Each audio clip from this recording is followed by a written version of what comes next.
In this lecture, we're going to be talking about the neuroscience of self-talk, affirmations, gratitude, and self-regulation. We are moving from the external neuroplasticity process into the internal one.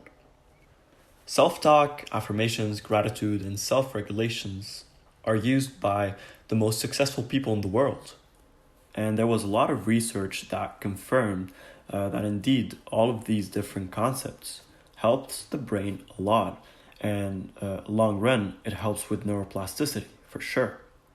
It would help the brain through building the neural networks. It helps the brain building links between neurons, and then it helps with neuroplasticity because it reinforces it in a beautiful way. We're going to start off by talking about introspection or self-talk. And when you say self-talk, you're saying introspection. Self-talk can be cheerful and supportive, or negative and self-defeating. It combines your conscious thoughts with your unconscious beliefs and biases. And this is how your brain processes and interprets daily experiences. When you see a girl looking at you, what are you going to say to yourself? You're probably going to say, she's attracted to me. And this will give you a dopamine rush in your body. You might even start to feel aroused. And out of this, you get emotions. And to be able to understand these emotions, you need introspection.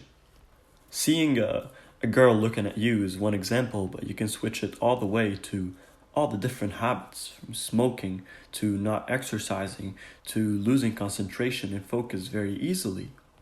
All of them started with self-talk. You try the cigarette and you say to yourself, wow, this is actually really good. And then you start having emotions of joy. And before you know it, it's wired and you can't stop smoking. So always be careful what you're talking to yourself, how you're using the self-talk. Are you talking positive thoughts into yourself or negative thoughts? Because remember, these would affect emotions, and emotions can cause, through the process of neuroplasticity, they can cause a huge disturbance. Now moving on, we're going to talk about affirmations. And for those of you who don't know what affirmations are, I'm going to give you a quick example about Tony Robbins, who is one of the people who uses affirmations and tells people to use them as much as possible. In his documentary, I'm Not Your Guru, he said when he was broke and he was going through really tough times, he would go for a run and he would keep repeating for an hour, I'm unstoppable, I'm unstoppable, I'm unstoppable. And guess what's going to be stuck in his head after 2 weeks?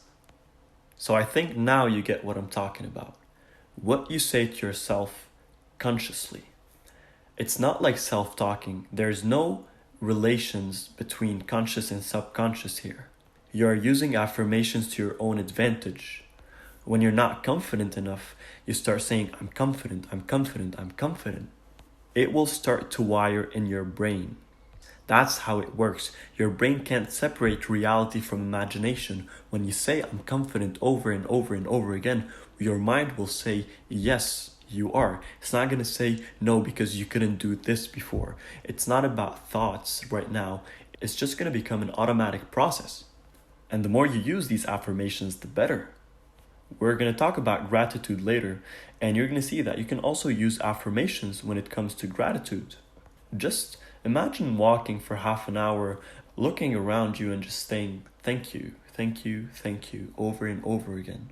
Imagine repeating for half an hour, I'm grateful, I'm grateful, I'm grateful, I'm blessed, I'm blessed, I'm blessed. You will definitely feel gratitude. It will make you feel better, and with consistency, it will change the entire situation. Which of course brings us to gratitude. Practicing gratitude is also very essential for the neuroplasticity process. All the feelings, all the emotions, all the benefits that comes with gratitude, they help with the overall brain health.